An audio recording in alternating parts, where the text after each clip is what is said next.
চোদ্দ মাসেও নামানো হয়নি মুজিব শতবর্ষের লোগো। লালমনিরহাট জেলা সিভিল সার্জনের কার্যালয়ে সরজমিনে গিয়ে দেখা যায় চারদিকে বিভিন্নভাবে সাজিয়ে রাখা মুজিব শতবর্ষের লোগো।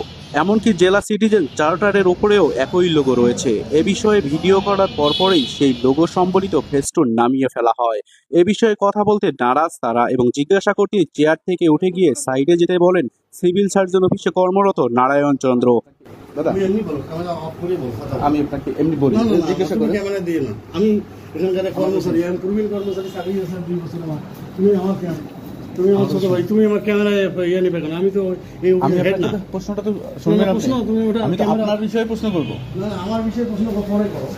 আমি আপনাকে যেটা বললাম ওই যে ওইখানে মুজিব শতবর্ষের লোগো লাগানো ছিল গত বৃহস্পতিবারে ওই জায়গাটায়। এটা আজকে নামালেন, দেখেন একটু আপনার সামনে ওপরে সিটিজেন চার্টারটার উপরে ওই জায়গাটায় ভুলক্রমে হয়তো ছিল, ওটা তো থাকার কথা না। তুমি ভিতরে দেখো কোথাও লোক আছে কিনা।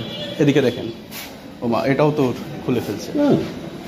তবে এ ব্যাপারে জেলা সিভিল সার্জন জানান যে হয়তোবা আমরা দেখিনি বা এটা ভুলবশত হয়ে গেছে, কিন্তু জনমনে প্রশ্নের জন্ম দিয়েছে 14 মাস হয়ে গেলেও কেন এখনো সিভিল সার্জনের কার্যালয় সংস্কার হয়নি।